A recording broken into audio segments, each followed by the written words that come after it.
The autumn heat clung to the Mississippi Delta like a living thing, wrapping around everything with damp, insistent fingers.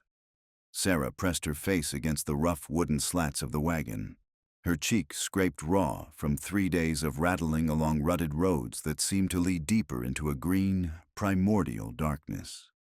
The iron shackles around her wrists had worn the skin beneath to weeping sores, but physical pain had become a distant concern. The memory of her mother's face, growing smaller as the slave trader's wagon pulled away from the Virginia plantation.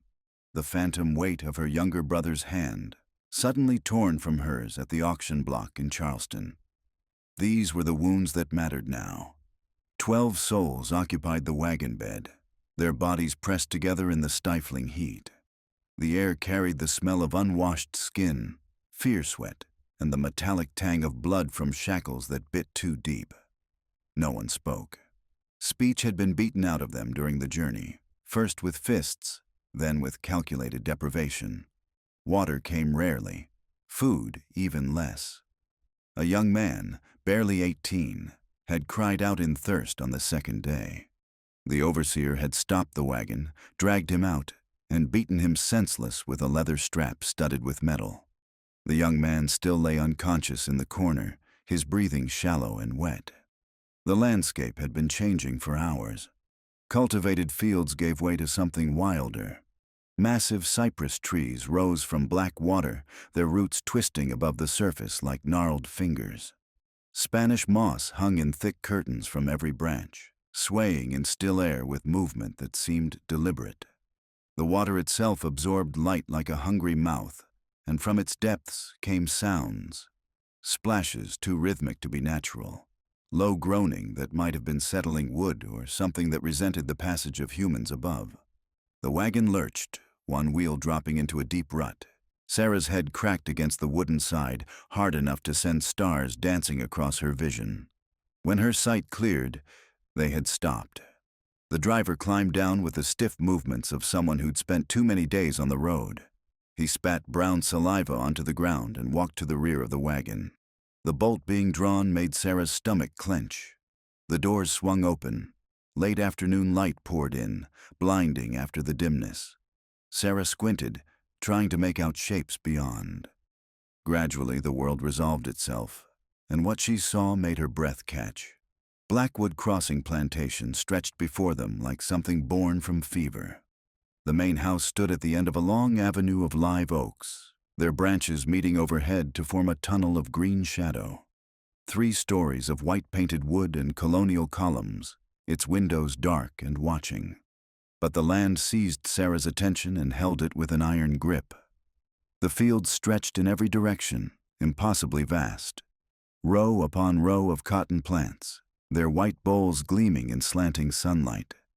Sarah had worked cotton fields her entire life, had seen every stage of growth, every trick planters used to maximize yields. But she had never seen cotton like this. The plants were too healthy, too vibrant, their green luminous against dark soil. Something in her bones recoiled from them. Beyond the cotton fields, separated by rotting fence posts, lay the old tobacco fields, abandoned. The plants had gone wild, growing in twisted, chaotic patterns. The earth there was nearly black, and nothing else grew among the tobacco. No weeds, no grass. Just bare earth and those twisted plants, their broad leaves rustling in a wind Sarah couldn't feel. The air above shimmered with heat, though the sun was already sinking, and in that shimmer she thought she saw movement. Figures, perhaps, working among the rows. She blinked. Nothing. Just empty fields and gathering shadows. A man appeared from the direction of the main house, walking with a peculiar gait that was neither fast nor slow, but somehow inexorable. Painfully thin, his frame suggesting a skeleton with just enough flesh stretched over it to maintain the pretense of humanity. Cheekbones jutted like knife blades, eyes sunk deep in their sockets, pale gray, almost colorless, utterly devoid of warmth. When he looked at the slaves in the wagon, his expression didn't change. He might have been looking at sacks of grain. He wore canvas trousers, a shirt faded to the color of old bone, and a wide-brimmed hat that cast his face in shadow. At his belt hung a coiled whip and something else, a ring of keys that jangled softly with each step. The sound seemed too loud. Even the birds had stopped singing. Even the insects had gone quiet. Only those keys, jingling like chains, like bones rattling. The driver spoke with him briefly, their voices too low to hear, though Sarah caught fragments. The harvest. Full moon. They'll do. The thin man nodded, counted out coins, and the transaction was complete. Lives bought and sold with less ceremony than one might purchase livestock. The driver climbed back onto his wagon without a backward glance. Sarah noticed his hands trembled as he gathered the reins, noticed the way he avoided looking at the old tobacco fields, noticed how quickly he whipped his horses into motion, wheels throwing up mud in his haste to escape. Whatever this place was, even hardened men feared it. The thin man stood watching until the wagon disappeared around a bend, swallowed by the tunnel of overhanging oaks and Spanish moss. Only then did he turn his attention to his new acquisitions. He studied each face with those dead eyes, and when his gaze fell on Sarah, she felt ice-cold fingers trace the outline of her skull, probing, measuring. His lips moved, forming words too quiet to hear. Sarah had the unsettling impression he was counting, not the slaves themselves, but something else. Something he saw that she couldn't. When he finally spoke, his voice was exactly what Sarah had expected. Dry as dust, empty of inflection. Each word fell into the silence like a stone dropping into still water. He told them the rules. 3 of them.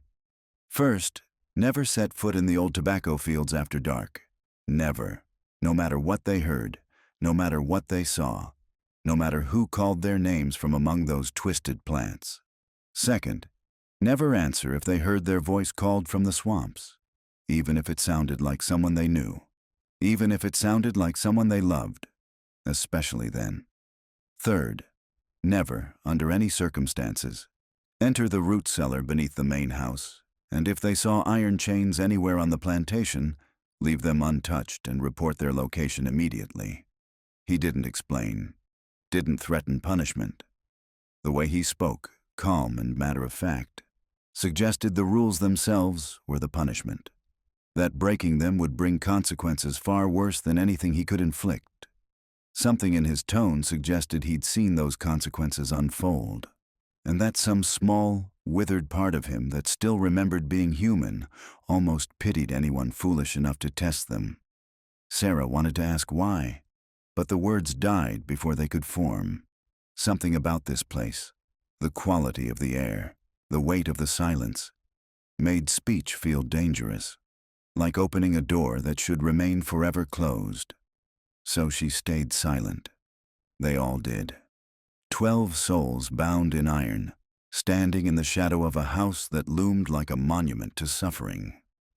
The thin man, they would learn later that his name was Silas Crow, led them down a worn path toward a cluster of ramshackle cabins at the edge of the cotton fields.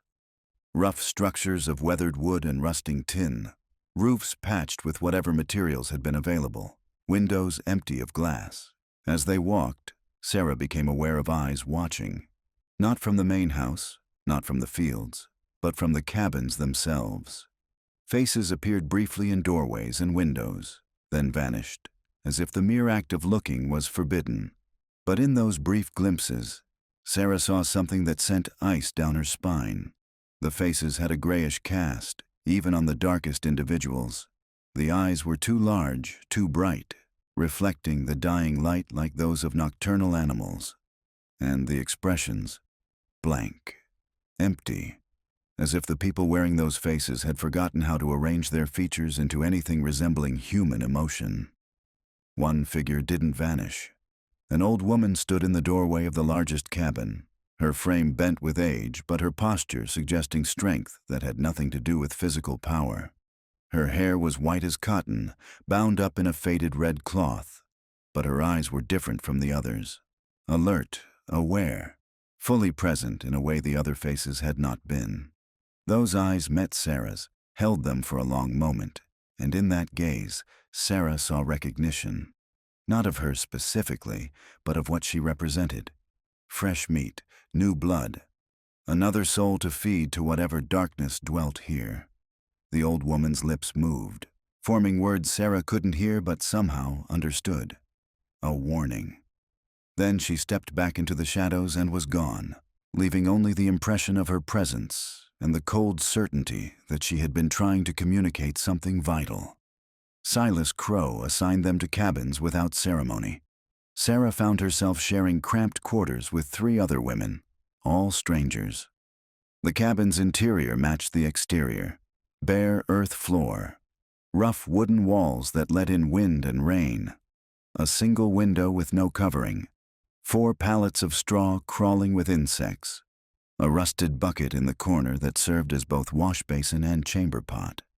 This was home now.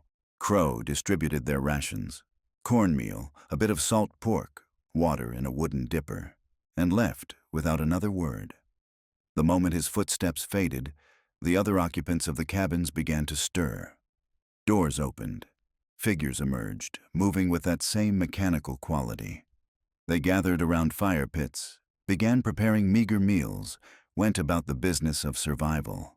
But there was no conversation, no laughter, no songs such as Sarah had always heard in the slave quarters back in Virginia.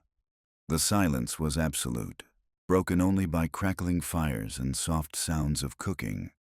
Sarah tried to eat the cornmeal mush, but it stuck in her throat. Her stomach had apparently forgotten its function. Or perhaps some deeper instinct warned her that accepting food here, consuming anything that came from this soil, was the first step toward becoming like the others. Darkness came quickly to the delta, as if the sun were fleeing what it had witnessed. One moment, the sky was painted orange and purple. The next, full night, stars emerging with a brilliance that would have been beautiful anywhere else. But here, their light seemed cold, distant.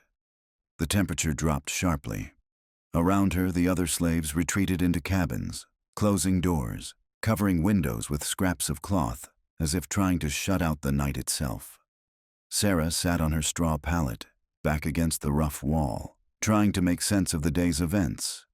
But every time she closed her eyes, she saw those fields, that impossible cotton, those abandoned tobacco rows, the shimmer of heat and movement where nothing should be moving. And she heard Silas Crow's voice listing his incomprehensible rules. The other women in her cabin lay in silence, their breathing slow and even. But Sarah knew they weren't sleeping. No one could sleep in a place like this, not on the first night. The hours crawled by. Sarah watched through the uncovered window as the moon rose, fat and yellow, its light painting everything in shades of silver and shadow. The fields beyond the cabins seemed to ripple in that light, the cotton plants swaying in a breeze she couldn't feel. And from somewhere in the distance, from the direction of those abandoned tobacco fields, came a sound that made every muscle in her body go rigid. Singing, beautiful, heartbreakingly so. Multiple voices raised in harmony, the melody achingly familiar. An old work song from her childhood, one her mother had sung while laboring in the Virginia fields. But the voices were off somehow, too many of them, too perfectly synchronized. And underneath the melody, woven through it like a dark thread, was something else. A second song in a language she didn't recognize, harsh syllables and guttural sounds that predated human speech. Sarah rose from her pallet without conscious thought, drawn toward the window. She pressed her face against the rough wooden frame and looked out toward the source of that impossible music. The old tobacco fields lay perhaps 200 yards distant, barely visible in the moonlight. And there, moving among the twisted plants, were figures, dozens of them, maybe hundreds. Dark shapes that moved with perfect synchronization, bending, harvesting, loading phantom baskets with ghostly tobacco. Their movements were too fluid, too perfect. No human body moved like that, with such absolute precision, such complete absence of individual variation. As she watched, frozen, one of the figures turned toward her cabin. Its face was a pale blur in the moonlight, features indistinct, but Sarah had the unmistakable impression it was looking directly at her. And then it raised one hand, slowly, deliberately, and beckoned. A hand clamped down on Sarah's shoulder. Another covered her mouth, muffling the gasp before it could escape. She was pulled backward, away from the window, and spun around to face the old woman from earlier. Up close, in the dim interior, the woman's features were sharp and knowing. Her eyes, despite her age, were clear and bright, with an intelligence that seemed to pierce through pretense. The woman released her grip but held one finger to her lips.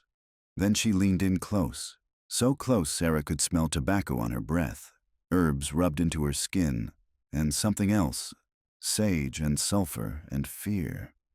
The woman's whisper was barely audible, just the faintest breath of sound. She spoke only a handful of words, but they confirmed Sarah's worst fears and introduced terrors she hadn't yet imagined. She told Sarah what those figures in the fields were. The previous harvest, she called them.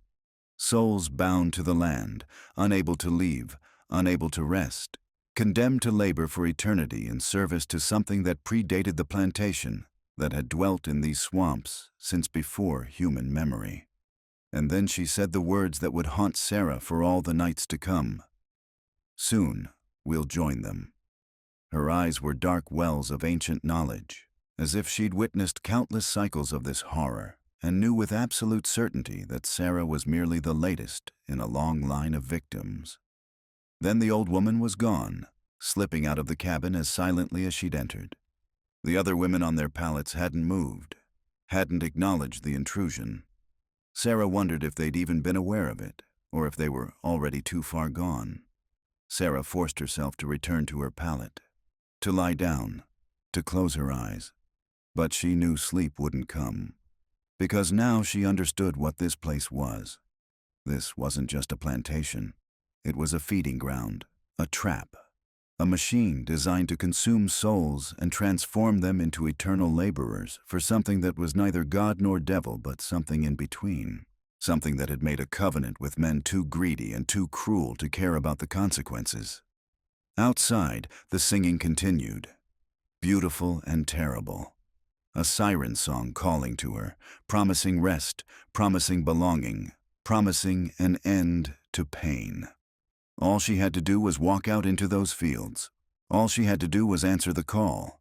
Sarah pressed her hands over her ears, but it made no difference. The song wasn't something she heard with her ears. It resonated in her bones, in her blood. It was a call that went deeper than flesh, deeper than thought. And somewhere in the darkness, in the root cellar beneath the main house, the iron chains waited. The original chains from the first covenant. The chains that bound every soul that had ever set foot on this cursed ground. But that knowledge was still days away. Tonight, on her first night at Blackwood Crossing, Sarah knew only fear and the terrible certainty that she had not simply been sold into slavery. She had been sold into something far worse, something that would claim not just her labor, but her soul. The moon climbed higher. The singing in the fields rose and fell like waves on a dark shore. And Sarah lay on her straw pallet, staring at the ceiling she couldn't see, counting the hours until dawn, and wondering if the sun would bring salvation or simply illuminate the full horror of what she'd become part of. Sleep, when it finally came, brought no rest. Only dreams of chains and shadows and voices calling her name from the depths of black water. Voices that sounded like her mother, like her brother, like everyone she'd ever loved. Voices that promised reunion if she would only come to them. And when she woke with the first gray light of dawn, her body stiff and aching, her mind fogged with exhaustion, she knew the real nightmare was only beginning. Dawn broke over Blackwood Crossing with a reluctance that seemed almost conscious, as if the sun itself hesitated to illuminate what transpired here. Sarah woke to the sound of a bell, harsh, discordant clanging that set her teeth on edge and sent pain lancing through her skull. Around her, the other women rose mechanically, their movements synchronized. They didn't speak, didn't acknowledge her presence, simply stood, smoothed their ragged dresses, and filed out into the gray morning. Sarah followed on unsteady legs, her mind still clouded with fragments of dreams she couldn't quite remember but that left terror clinging to her thoughts like spider silk. The air outside was thick with mist rising from the swamps, transforming the plantation into a landscape of ghosts. Through the fog, other figures emerged from other cabins, perhaps 50 souls in total, all moving toward a central gathering point, all silent, all wearing that same blank expression. Silas Crow stood waiting, his gaunt frame materializing from the mist. Beside him stood another figure, a white man in his mid-40s, dressed in fine linen and wool trousers despite the early hour. His face was handsome in a cold, aristocratic way, with sharp features and pale blue eyes that moved over the assembled slaves with detached interest. The master, the heir to whatever dark bargain had created this place. He didn't introduce himself, simply nodded to Crow, who began assigning the day's labor in that emotionless voice. Cotton fields for most, the main house for a select few, the tobacco fields for none. Those were worked by other hands. Sarah found herself assigned to cotton picking alongside a dozen others, including the 3 women from her cabin and several men whose faces already bore that telltale grayish cast. No breakfast, no water, simply rough canvas sacks and directions toward the fields. As Sarah walked, her bare feet sinking into soil that felt unnaturally warm despite the morning chill, she tried to catch the eye of another slave, a young man who looked perhaps 20, his face not yet fully consumed by that terrible blankness. But when their gazes met, he looked away quickly, fear flickering across his features before he schooled them back into careful neutrality. The message was clear. Survival meant invisibility. The cotton plants up close were even more disturbing than they'd appeared from a distance. Each boll was perfectly formed, impossibly white, and there were far too many, easily triple what any normal plant should produce. The stems were thick as a man's wrist, the leaves deep green and pulsing with inner vitality. And they were warm to the touch. Not sun-warmed, but genuinely warm, as if blood flowed through their fibers instead of sap. Sarah's hands recoiled the first time she grasped a ball, but Crow was watching, so she forced herself to continue. To pick, to fill her sack with that impossible harvest. But with each plant she touched, something pulled at her, not physically but deeper. She felt her energy draining with each boll picked, felt coldness spreading through her chest. Around her, the other slaves worked in perfect silence, their movements becoming more synchronized as the morning wore on, as if they were all part of some vast machine. The sun climbed higher. Sarah's sack was only half full while the others had filled theirs and started on second loads. Her hands trembled. Her vision swam. The warmth from the plants had been replaced by bone-deep chill that made her shiver despite the heat. Then it happened. Sarah reached for another ball, her fingers brushing the stem, and the world lurched sideways. The field vanished, replaced by something else. A vision overlaid on reality like translucent paint on glass. The field as it had been. Not cotton, but bodies. Hundreds of them. Laid in rows, their mouths open in silent screams, their hands clawing at soil that covered them like burial shroud. Blood soaked the earth, so much blood that it pooled between the furrows, and the cotton growing now was rooted in those pools, drinking deep. And standing among the bodies, watching with satisfaction, was a man in clothes from a bygone era, tall and broad-shouldered, with the same cold blue eyes as the current master, the same aristocratic features, not a descendant, the same man. He was speaking words in a language that predated English, his hands raised to the sky, and the earth was responding. Opening. Something was rising from beneath, not climbing but being born, pushing up through soil and blood and bone. Darkness given form, hunger given purpose. The vision shattered. Sarah gasped, her knees buckling. The cotton plant in her hand had turned black where her fingers touched it. the bowl withering as if her blood had poisoned it. She looked up. The master was there, sitting astride his black horse not 20 feet away, and he was staring directly at her. Not at the withered plant. At her. His head tilted slightly, and something like recognition crossed his face. Not surprise. Recognition. As if he'd been waiting for exactly this. Their eyes locked. In his gaze, Sarah saw calculation, appraisal, and something worse, anticipation. He knew what she'd seen, knew what it meant, and he was pleased. Then he smiled, a genuine smile that was somehow more terrifying than Crow's death mask grimace, and rode on without a word. Sarah's hands were shaking so badly she could barely hold the canvas sack. The vision had lasted only seconds, but it had drained her more than hours of labor. She forced herself to keep picking, to not draw further attention, but her mind was racing. The master in her vision had been the master now, the same man, which meant what sustained this place also sustained him, made him immortal, made him something other than human, and he'd recognized her ability to see, had expected it, which meant her arrival wasn't random, wasn't chance. She'd been chosen, selected, brought here for a specific purpose. The day crawled forward with agonizing slowness. No break came for food or water. Several slaves collapsed in the rows. Crow had them dragged to the edge of the field and left there, and Sarah couldn't tell if they were alive or dead. The master appeared periodically, always watching her now, his attention a physical weight that made her skin crawl. By the time the bell rang to signal day's end, Sarah's sack was barely 3/4 full. The others had filled 4, 5, some even 6. She knew there would be consequences, but she was too exhausted and too shaken by the vision to feel anything beyond dull acceptance. The rations that night were even more meager.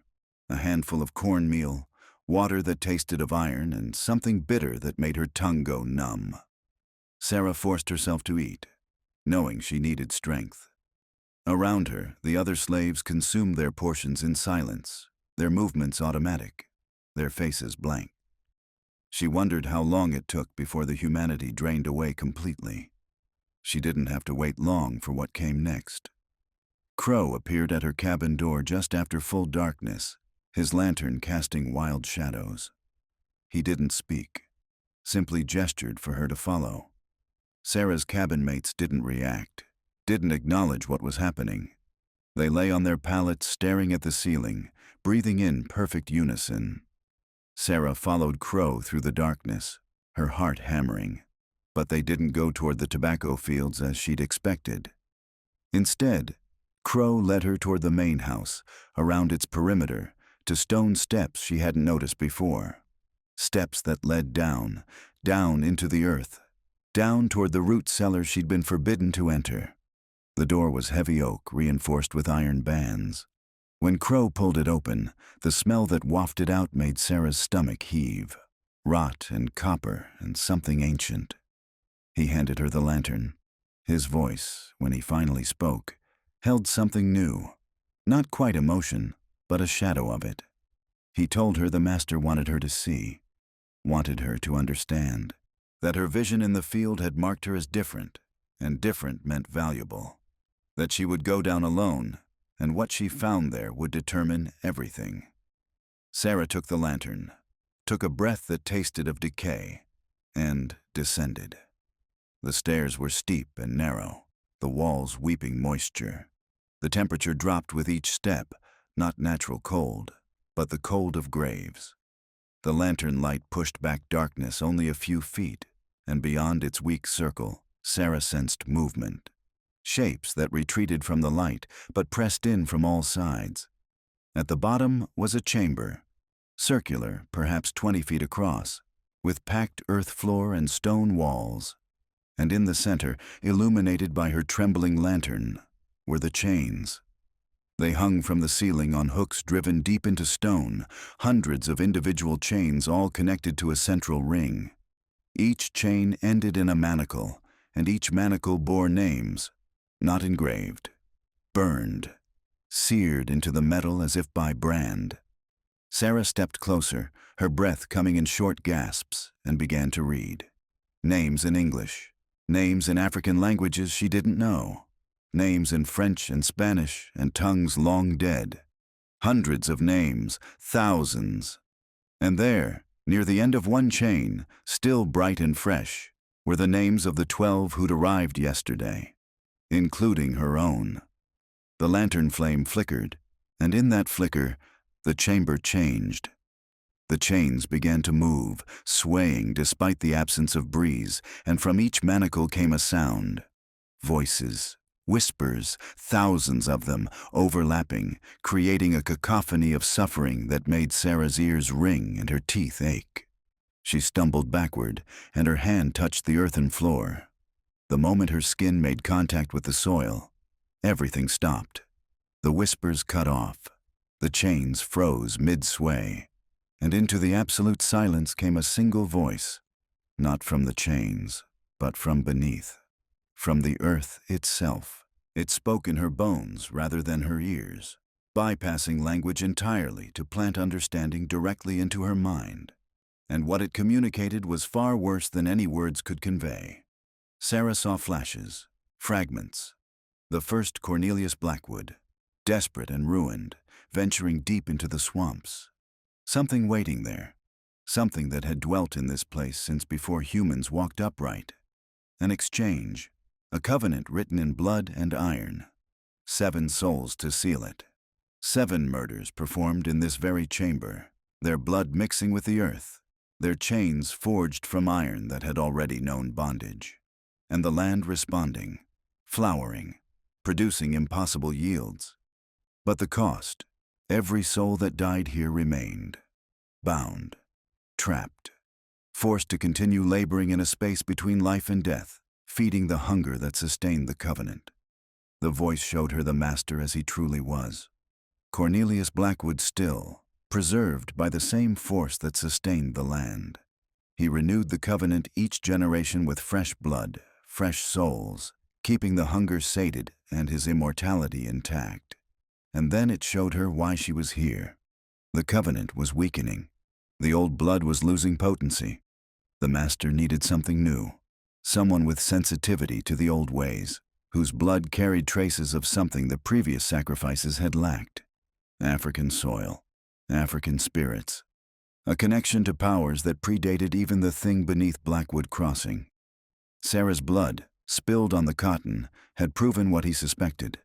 She could strengthen the covenant, could renew it for another century. All she had to do was submit, accept the chains willingly, become not just bound, but the binding itself, the living anchor that held all the others in place. Or she could refuse and be used anyway. Broken, drained, her essence extracted through suffering rather than surrender. The voice wasn't offering a choice. It was stating facts.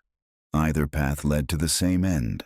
The only difference was how much she would suffer along the way. The vision released her. Sarah collapsed onto the earthen floor, gasping, her mind reeling.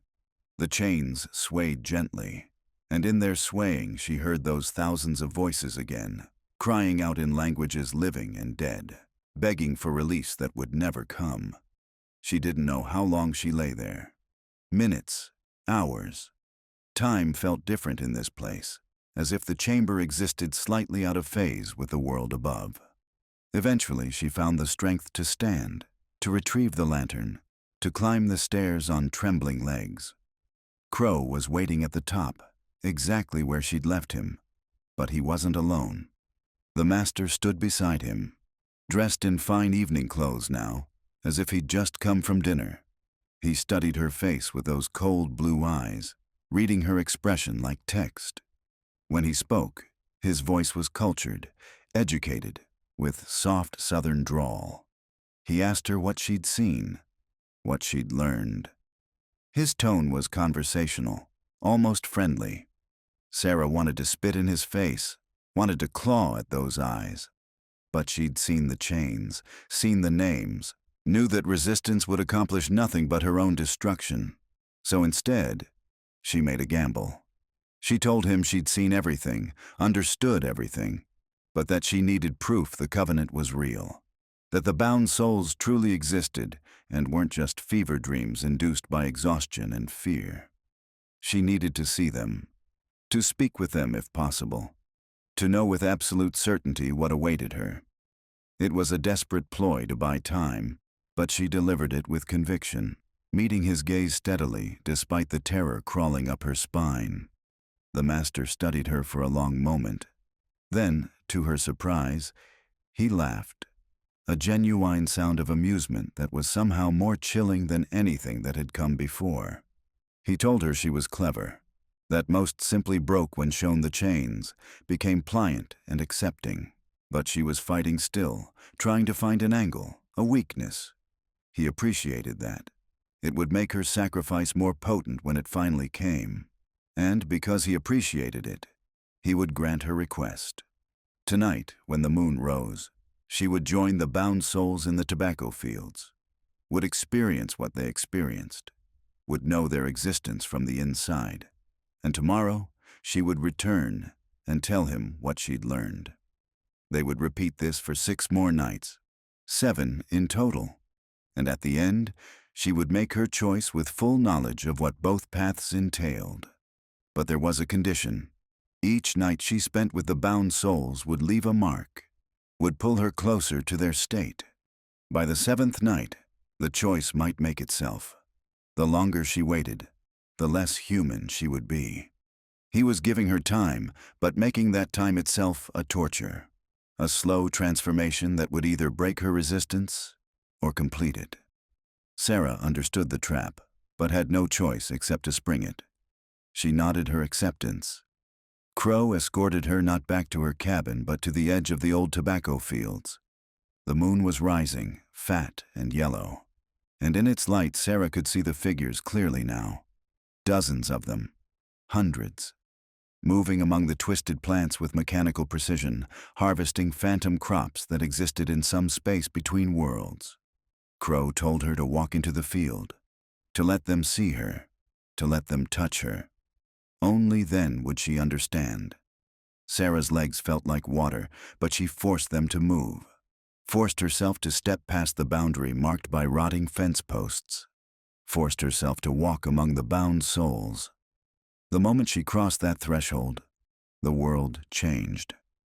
The night sounds, crickets, frogs, wind, all vanished, replaced by absolute silence. The air grew thick, resistant, as if she were walking through water, and the figures that had seemed distant suddenly surrounded her, their movements impossibly fast. Up close, they were nightmare-made flesh. Gray skin pulled tight over bones, eyes too large and too bright, reflecting moonlight like those of nocturnal animals. Mouths moving in constant whispers, forming words in languages Sarah didn't know. Their hands reached for her, not threatening but beseeching, touching her arms, her face, her hair with fingers cold as ice. And with each touch, Sarah felt it, their existence, their suffering. Not physical pain, but something worse. The absolute absence of hope. The knowledge that this was eternal, that there would be no rest, no release, no end. Just endless labor under endless sky, consciousness trapped in bodies that were neither alive nor dead. One figure stepped closer than the others. An old woman, her face bearing traces of beauty long faded. She touched Sarah's cheek with one cold hand, and in that touch, Sarah saw her story. Saw her arrival at Blackwood Crossing 50 years ago. Saw her death from fever. Saw her spirit unable to leave. Pulled back into the earth and bound by chains she couldn't see but felt with every fiber of her being. The woman's lips moved, forming words Sarah heard not with her ears but directly in her mind. Run while you still can. Run while you're still yourself. This place takes everything and gives back only suffering. Run. But even as the warning echoed in Sarah's skull, she saw the truth in the woman's eyes. Running was impossible. The moment Sarah had set foot on Blackwood Crossing, her name had appeared on those chains. Distance wouldn't save her. Time wouldn't save her. The Covenant had claimed her the instant she'd arrived. More figures pressed close, each one touching her, each touch carrying its own story of suffering and loss. Sarah felt her knees buckle under the weight of their collective despair, felt her own sense of self beginning to blur and merge with theirs, felt the pull of the earth beneath her feet, calling her down, down into the darkness where the chains waited. Then, just as suddenly as it had begun, it stopped. The figures retreated. The world snapped back into focus. Sarah found herself on her hands and knees at the edge of the tobacco field, gasping for air, her body covered in cold sweat. Crow stood watching, his expression unchanged. He told her that was enough for the first night, that tomorrow she would go deeper, experience more, until by the seventh night she would be indistinguishable from them except for the thin thread of humanity that still tethered her to the living world. He escorted her back to her cabin. Sarah collapsed onto her pallet, her body shaking uncontrollably. The other women were still lying exactly as she'd left them, still breathing in perfect unison. But now Sarah understood why. They were already halfway there, already more bound than free. She looked at her hands in the moonlight streaming through the window. They seemed normal, but she could feel it. A coldness in her chest that hadn't been there before, a slight numbness in her fingertips, the first marks of transformation. 7 nights, 6 remaining. Outside, the singing began again. But now Sarah understood it wasn't a song. It was a warning, a plea, a prophecy of what she would become if she couldn't find a way to break the chains rather than simply join them. As exhaustion finally dragged her toward sleep, one thought crystallized in her mind with absolute clarity. The Master had made a mistake. He'd given her access to the bound souls, thinking it would break her will. But instead, it had shown her something he hadn't intended. In their touches, in their stories, she'd felt not just suffering, but also rage. Centuries of rage, compressed and concentrated, held in check only by the chains. If those chains could be broken, truly broken, not just escaped, that rage would be unleashed. Every soul bound to Blackwood Crossing would be freed simultaneously, and their collective fury, amplified by generations of torment, would consume everything, including her. But maybe that was the answer. Maybe the only way to truly defeat this evil was to become the catalyst for its destruction. To break the chains, knowing it would destroy not just the Master and his covenant, but everything and everyone the darkness had touched, including herself. Sarah's last thought before sleep claimed her was of her mother's face, her brother's hand, all the people she'd loved and lost. And she made a vow. She would find those chains, would learn their weakness, would discover how to break them, and when the moment came, she would not hesitate. Even if it meant her own destruction, even if it meant becoming the very thing she feared. Some chains, she now understood, could only be broken from within. The question was whether she had the strength to forge herself into the weapon that would shatter them. She had 6 nights to find out. Day 2. Morning. After the first night, Sarah woke to the sensation of drowning in cold, a bone-deep chill that had seeped into her chest during the night.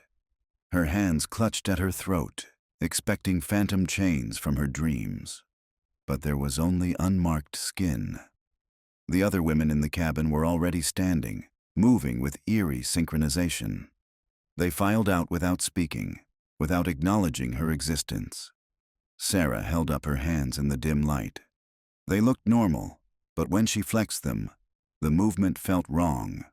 Too smooth, too precise, as if something was guiding each motion, removing the natural tremor that made movements human. The coldness from the night had spread from her chest toward her shoulders. And when she stepped outside, she saw something that made her breath catch. There were too many figures in the fields. The living slaves moved toward their gathering point, but among them were gray shapes harvesting phantom cotton. The bound souls were visible in daylight now. You see them now. Abeni stood behind her, appearing without sound. In morning light, the gray cast to her skin was unmistakable, her eyes holding an unnatural brightness. She pressed a bundle into Sarah's hands, warm cornbread and water that smelled of bitter herbs. Drink. It will slow the transformation for a few hours. Ruth will find you today. Listen to her. We've searched for 37 years. You have days. Then Abeni was gone, leaving Sarah with warm bread and the knowledge that time was running out faster than she'd feared. The bell rang. At the gathering point, Silas Crow called Sarah's name. She wasn't being sent to the cotton fields. She was assigned to the main house. Day 2. The main house. Crow led Sarah through a servant's entrance into the main house. In the kitchen, an older woman with white hair looked up, and something passed between them. Sharp intelligence behind careful blankness. Ruth. The moment they were alone in a storage room, Ruth's demeanor changed. She spoke quickly, urgently. 37 years at Blackwood Crossing. She and Abeni had been searching all that time for a way to destroy the Covenant. The Covenant has 3 anchors, Ruth explained. The chains in the root cellar, the master himself, and the original contract, hidden somewhere on this plantation. The contract is the key.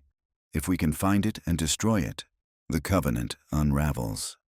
Sarah asked about the consequences. Ruth's expression grew grim. Destroying the contract releases the thing beneath. It will be hungry, ravenous, but there are stories about a way to turn its power against itself, to unmake it completely. I don't know if it's possible. She pressed a brass key into Sarah's hand. This opens a passage in the East Wing. I have 3 theories about where the contract might be.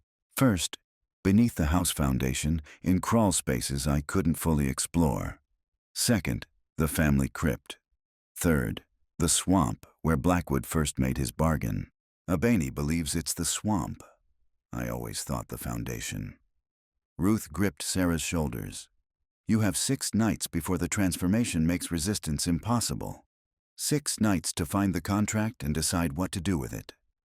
Sarah spent the rest of the day observing the house layout, noting passages and blind spots. She saw the master once, standing at a 3rd-floor window. Even from a distance, she felt his attention like a physical weight. He knew she was planning something, but he didn't intervene. He believed the Covenant would claim her regardless. That evening, Sarah made her decision. She would start searching tonight. The crawl space first. It was most accessible. If the contract wasn't there, she'd still have time for the other locations. As darkness fell, the coldness in her chest spread further. Her emotions grew more distant. She was becoming less human with each passing hour. Night 2. Beneath the foundation. When Crow came to collect her for the tobacco fields, Sarah followed without resistance. The moment she crossed the threshold, bound souls converged with desperate hunger. She found Abeni kneeling in black earth, her transformation worse than that morning. But Abeni's eyes still held recognition. Be careful in the crawl space, Abeni whispered. The emptiness beneath isn't natural. It's a void the Covenant created. Take the carved bones I'll leave in your cabin. They'll offer protection. Abeni asked if Sarah still believed the contract was beneath the house. I don't know anymore. Maybe Ruth is right. Maybe it's somewhere we haven't considered. All I know is time is running out. For both of us. The other souls pressed closer. Sarah tore herself away, stumbling back across the threshold. Crow gestured toward her cabin, but Sarah told him she needed the privy. He nodded, stepped back.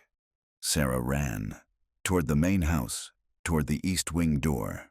Her fingers fumbled with Ruth's brass key. The lock resisted, then clicked open. Behind her, Crow shouted. She threw herself inside, slammed the door, ran up the servants' stairs. The pounding stopped. The old lock held. Sarah descended to the cellar, navigating by memory. Found the hidden panel Ruth had described, pressed it in the right pattern. It swung inward, revealing absolute darkness that smelled of rot and copper and something ancient. Sarah stepped through. The crawl space was tight, forcing her to move on hands and knees. The earth was damp and cold. The darkness was absolute. Then she heard it. a voice calling her name. It sounded exactly like her mother. Sarah's breath caught. Every inflection was perfect, exactly as she remembered from their last goodbye. But the voice came from ahead, from below. If her mother were really speaking from heaven, it would come from above. This was the thing beneath, using her memories as weapons. Sarah forced herself forward. The voice grew more insistent, more heartbreakingly perfect. The passage opened into a small chamber. In the center was a depression in the earth. Sarah dug with her hands until her fingers struck wood. A box, ancient and rotting. This had to be it. But as her hands closed around it, the darkness thickened. The voice multiplied. Her mother, her brother, her grandmother, all of them begging her to stop. Sarah's hands trembled. The voices were so perfect. But she knew they were fake. The thing beneath was trying to stop her from discovering what was in the box. She opened it. Inside was nothing, just rotting wood and moldy cloth. The voices stopped.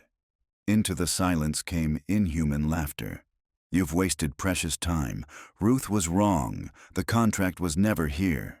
Sarah scrambled backward through the passage, the laughter following. She burst into the cellar, covered in dirt, hands bleeding. Crow was waiting. His dead eyes studied her. "Clean yourself up. Return to your cabin. The master wants to see you tomorrow." Sarah walked to her cabin, found the pouch of carved bones waiting on her pallet. One location checked, one failure. 2 locations remained, and 5 nights left. She looked at her hands in the moonlight. The gray veins had darkened, spread. Time was running out. Day 3. The master's truth. Sarah woke to complete numbness in her hands. She could move them but felt nothing. The coldness had expanded to her entire torso. When Crow came, he didn't assign her to work. "The master wants to see you." He led her to a 3rd-floor study lined with books. Cornelius Blackwood stood at the window, hands clasped behind his back. When he finally spoke, his voice was conversational. "Most people break after one night with the bound souls. But you're still fighting. I appreciate that. It will make your submission more satisfying." He retrieved a leather journal. "I want you to understand what you're attempting to do." He read entries from 1789. His arrival in the Delta. His failures. His discovery of something in the swamp that whispered promises of prosperity. "The thing beneath has been feeding on human suffering for thousands of years," Blackwood said. "It fed at random. Entire villages vanished. My covenant didn't create that hunger. It channeled it, controlled it, limited its feeding to a sustainable level." He closed the journal, his ancient eyes fixing on her. "If you destroy the contract, you won't free the bound souls. You'll condemn thousands to the same fate. The suffering of hundreds protects thousands. Is that a fair exchange?" "No, but it's the only exchange available." Sarah listened with troubling calm. Then she asked, "If it's truly about containment, why must the souls remain bound? Why not just feed the hunger and let the dead rest?" Blackwood's expression flickered. "Because the hunger doesn't just consume flesh or life. It consumes souls. They must remain accessible, must continue suffering. It's the only way to keep it satisfied, without constant fresh deaths." "So you're describing eternal torture as necessary evil?" Blackwood smiled. A terrible expression. "I haven't slept in 60 years. The covenant eliminated my need for rest. I exist in permanent wakefulness. It's my punishment. But I bear it because the alternative is worse." He asked what she would choose. Personal damnation for hundreds, or potential catastrophe for thousands. Sarah was quiet. Then, "I need time to think. You have 4 more nights, then you choose. Submit willingly, resist and be broken, or find the contract and unleash whatever follows. I won't stop you from searching, because I believe once you truly understand, you'll make the right choice." As she left, Blackwood spoke once more. "Ruth is dying. The transformation has progressed too far. Abeni is already more bound than free. They sacrificed 37 years for nothing. Do you want to join them in futile resistance? or make your suffering mean something. Sarah returned to her cabin, his words echoing. 4 nights left, and the numbness was spreading. Night 3. The final gift. The third night in the tobacco fields was worse. The air was thicker, the bound souls more solid, as if the barrier between worlds was collapsing. Sarah found Abeni in her usual spot, but her eyes were almost completely gray now, recognition barely present. With trembling effort, Abeni withdrew something from her dress, a piece of bone carved with symbols. A fragment of the original contract, Abeni whispered from far away. My grandmother stole it during the first ritual. The symbols are a map showing the relationship between the 3 anchors, and they reveal a 4th element. The hunger has a true name. If you speak that name while destroying the contract, the hunger won't be unleashed. It will be unmade, erased. She pressed the fragment into Sarah's hand. But there's a cost. Speaking the name requires absolute annihilation. No afterlife. No trace you ever existed. Complete nothing. Abeni's voice was fading. The contract is in the swamp, at the cypress where 3 waterways meet. My grandmother saw it buried there. Her eyes lost focus. The carved bones aren't just protection. They're a weapon. When you find the contract, hold the bones and speak the true name. They'll channel your sacrifice, amplify it, turn your annihilation into a force that unmakes the hunger itself. Abeni's hand went limp. Her eyes glazed completely. Sarah watched the woman who'd helped her fade into just another gray figure. Sarah wanted to weep, but the numbness made emotions distant, abstract. And that distance was exactly what she needed to navigate the swamp. She returned to her cabin and found Ruth waiting inside. The old woman looked worse. Gray spreading across her face, movements stiff and mechanical. Days from joining the bound souls herself. I heard about Abeni, Ruth said quietly. I've come to say goodbye, and to give you this. She handed Sarah a bundle of yellowed pages. The master's diary isn't complete. Pages were torn out and hidden. I found them years ago. They contain the true name of the hunger. Memorize it.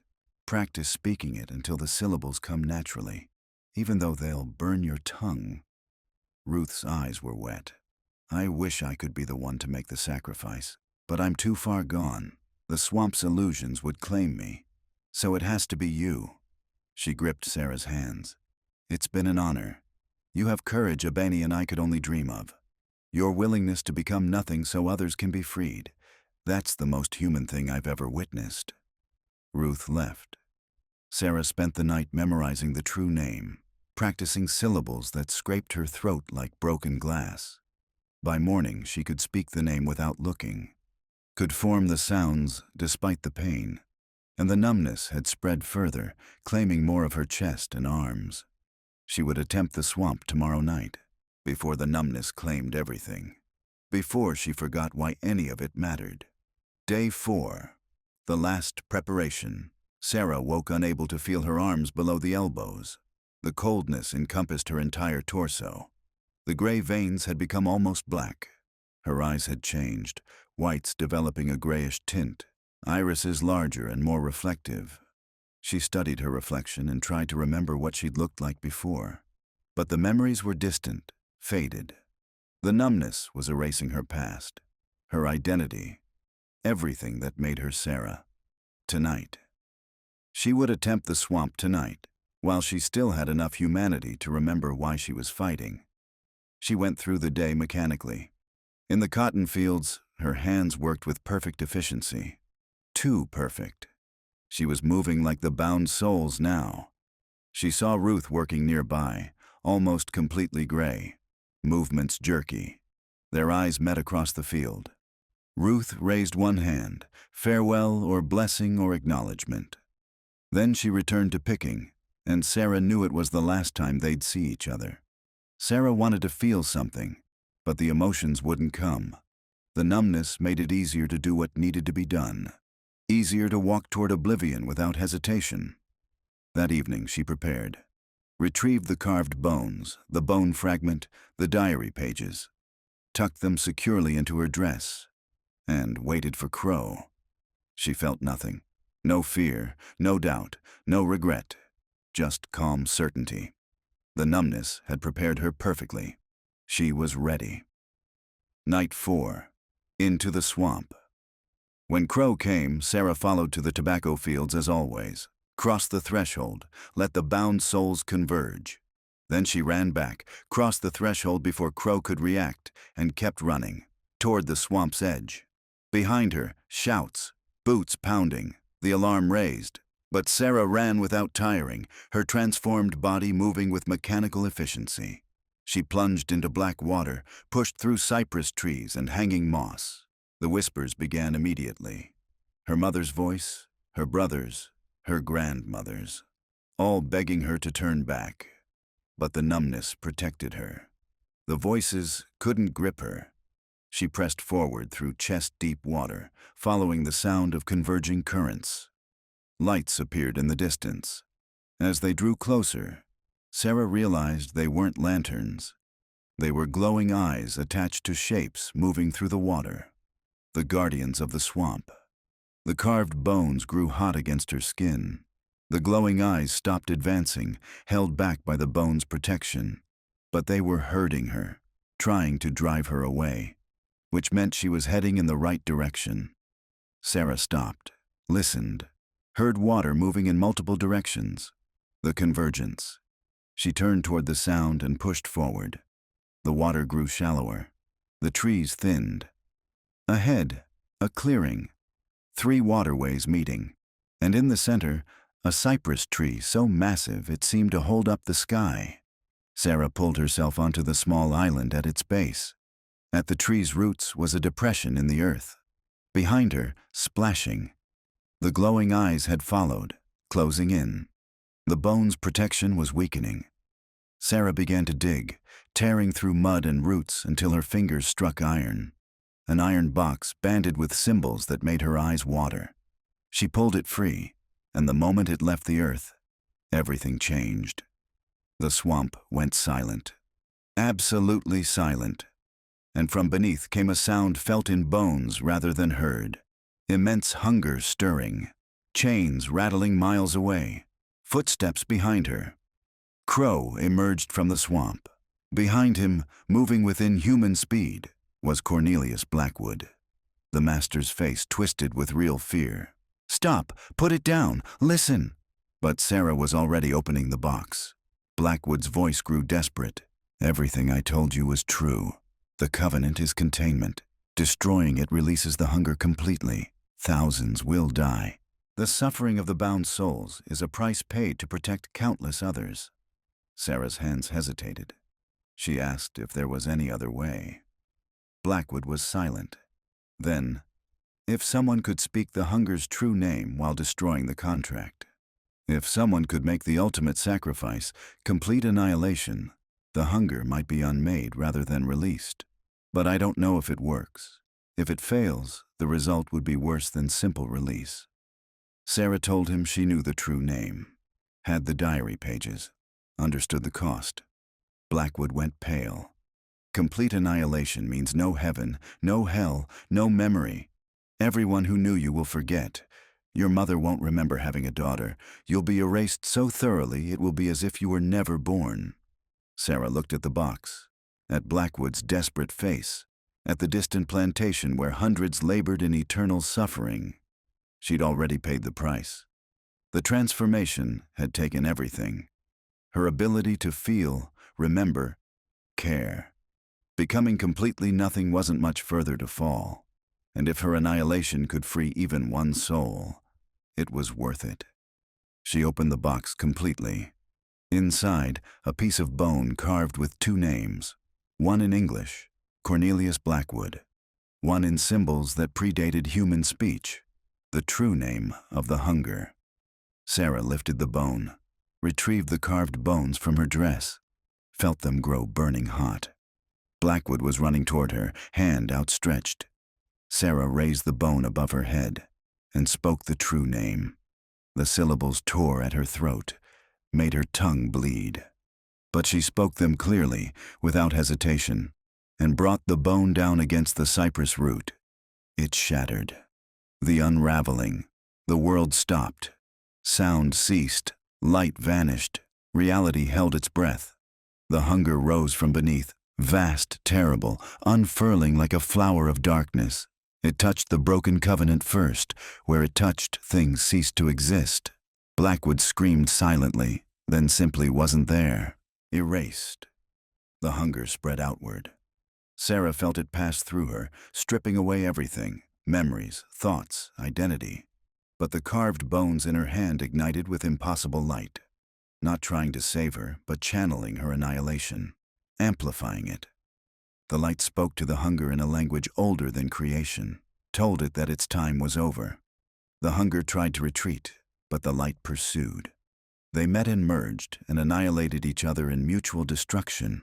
The hunger was unmade, erased, returned to void. The covenant shattered. In the distant plantation, chains cracked to dust. The bound souls felt their bindings break, felt themselves pulled toward the same oblivion that claimed Sarah. But it wasn't suffering. It was release. Abeni went with gratitude, Ruth with acceptance, hundreds of others with something like relief. The light spread across Blackwood Crossing. The main house collapsed into absence. Fields vanished, every structure erased. But then the light turned inward, folded back upon itself, and the ground healed. Not just recovered, healed.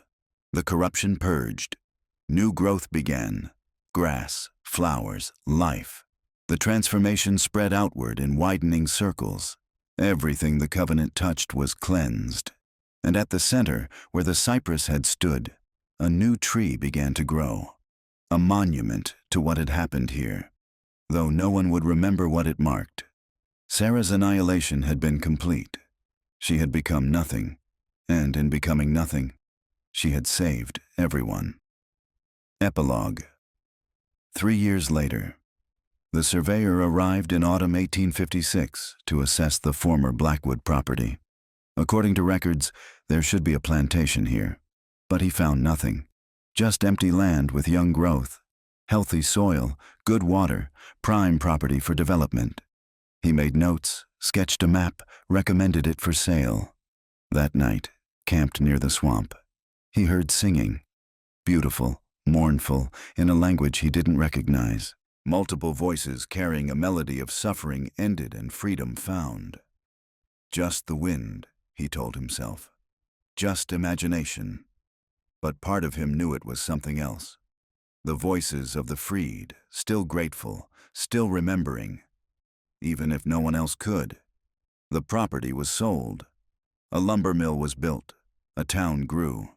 The name Blackwood was forgotten within a generation, but the land remembered. Trees grew faster here, stronger, the soil richer, the water cleaner, as if the earth was grateful, trying to give back what had been taken. And sometimes, on dark nights, people heard that singing. Beautiful, mournful, joyful. Hundreds of voices in lost languages, carrying melodies of suffering and release and sacrifice. Most dismissed it as wind through cypress trees. But the old-timers knew better. Knew there was something sacred about this land. Something bought with a price beyond comprehension. And at the heart of it all stood a young cypress tree, growing with unusual vigor.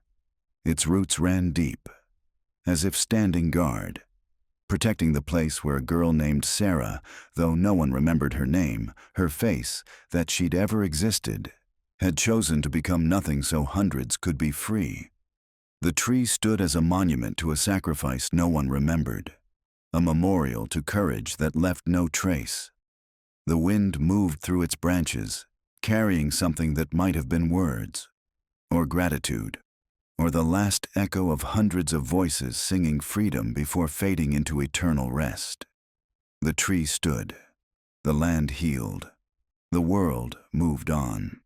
And somewhere in spaces between memory and forgetting, Sarah's sacrifice was remembered, not by people, not by history, but by the earth itself, by the soil that drank her courage, by the water that witnessed her choice, by the tree that grew where she became nothing so others could be free. It was enough. because it was all that remained.